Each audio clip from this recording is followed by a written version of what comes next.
fight that it's all been building up to between Bond and Trevelyan, the hero versus the villain, an incredible setting, and this satellite dish.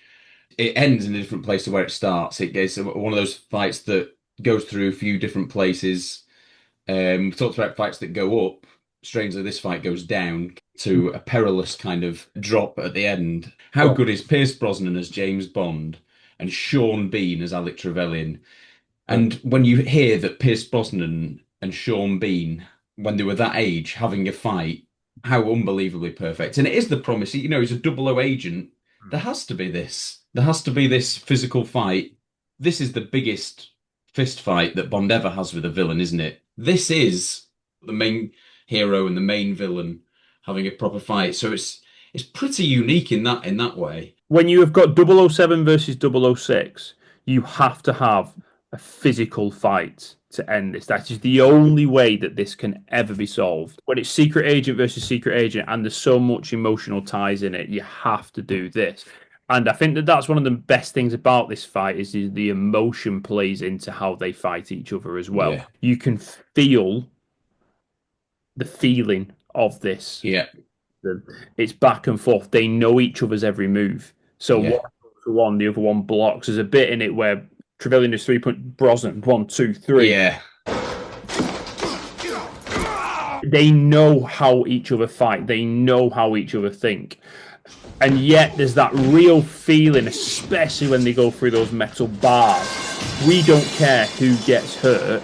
We are just going to throw ourselves at each other. And there's a continued reach for a gun. Like the gun scene that whilst Trevelyan gets the gun, he gets the gun by luck. In terms of that, Bond is on top by that point. Bond is really on top of Trevelyan. But Trevelyan really has this ego thing going, I was always better. Throughout the film, he has to prove himself more than anything that he's better than Bond. I think of the scene like with Natalia, and he says, "Love the girl tastes like strawberries." I wouldn't know. I would. You know. Yeah. In his mind, he has to show that he is better than Bond. And at that very moment, after he had this brutal fight, and he's about to shoot Bond, I'm guessing Bond has no idea where that ladder is going to go. No. But he's just got to hedge his bet. Yeah. I've got to kick this down and see where this goes. And it's going to lead me to more peril, but at least I'm not dead. You know, James, I was always better.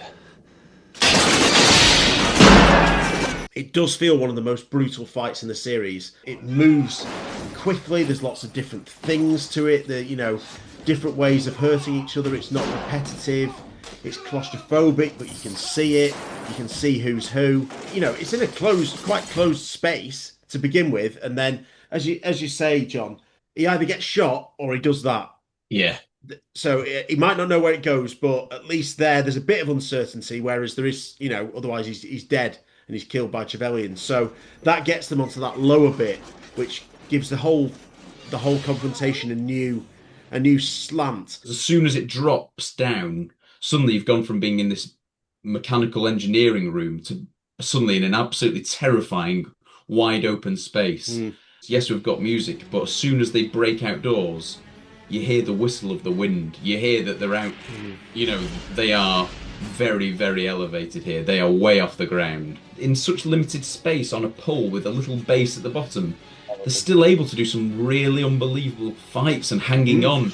Where Bond gets knocked down and somehow he's kind of on his back but hanging on. It's unbelievable, this fight. It's outrageous. I mean, yeah. Bond's fallen down. He's at the end. And Trevelyan, he could shoot him, but his guns run out. Yeah. I suppose, logically speaking, in a lot of ways, you could just leave Bond there. But he's so entangled by rage. He's so entangled by he has to win that he risks his life by sliding down a ladder, but is ultimately his downfall. Yeah. But you believe that Trevelyan would do that because he wouldn't want to leave it. Yeah. Exactly. He's driven by this. Like, this is it. It's a brilliant move. And yes, then Bond's hanging on for dear life at that moment in time. You can't have much of a fight up there because you are in such a high space and such a small amount of area that, yes, it's basically one or two punches or kicks and it's over, as it would be. And it's like Yeah, Natalia puts the gun to the helicopter pilot's head.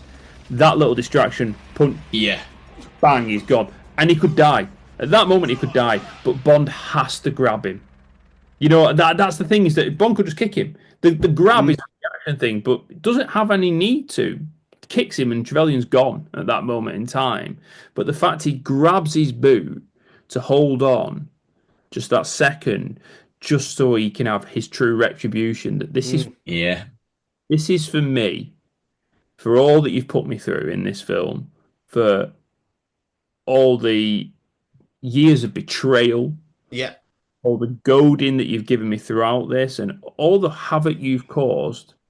No, this isn't for England. This is for me. This has been deeply personal. You've seen it in the way we fight, and then let go. Yeah.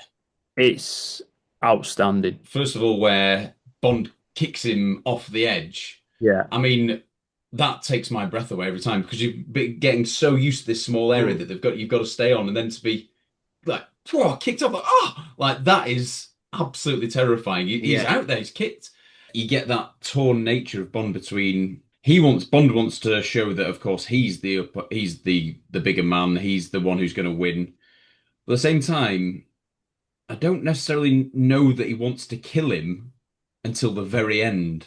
So it has more impact because throughout the fight there is a sense of Bond's defending and he's on the offense as well.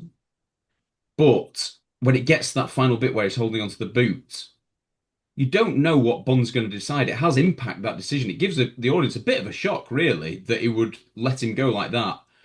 And that's different to other killings in previous Bonds where Bond's had time to think. Bond actually in this moment has time to decide whether he kills him or he helps him survive.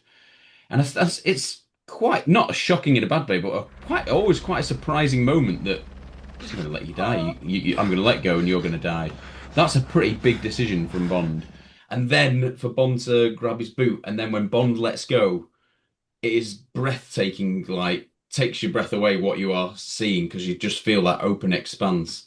Moments make movies, as I've said, and I mean, the fight is full of amazing moments and everything. But this end to the fight, that's something that I'll always, you'll always remember, I think.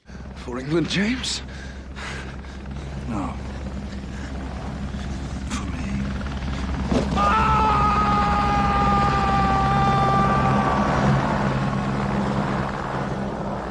I do also like the way that it's cut away with other stuff that's going on with the satellite as well.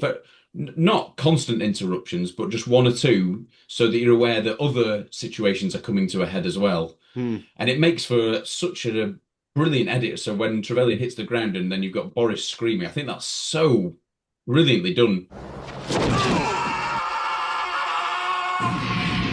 It's kind of epic. It's all those reactions, but it also somehow just takes the sting off how horrible a landing that is for Trevelyan. There's criticism that, oh, ridiculous that Trevelyan survived it. I mean, and then he's only killed by the sort of explosion, the crane falling below him. What I would say about that is he hasn't survived it. He will die. Possible. He is Yeah, dead. But I think it was probably just to take a bit of the brutal sting of Bond's actions out of it, potentially. 100%. yeah. For anyone making their Bond debut to be given a fight Mm. like this, I mean, it's an absolute gift and one that cements his place as Bond almost immediately. He's had other fights within the film, but I mean, what a way to end your first Bond film. This is cinema gold as far as I'm concerned. We started off talking about one of the best fight. The actual fight in the room upstairs is Oh, absolute gold standard, and this ending to it is gold standard. This is absolutely up there, and again in cinema history, I would say. I mean, it's probably not as revered as some of no. the others, but this is absolutely brilliant. Yeah, the baddie's Sean Beanie's 006, like, whoa, another secret agent. So again, I do think you're almost promising the audience when you do that that there is going to be this sort of showdown.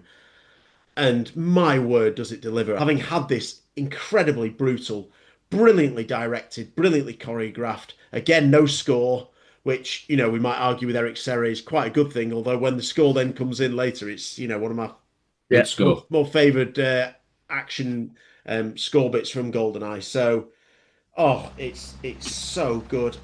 I love it so much. I really do.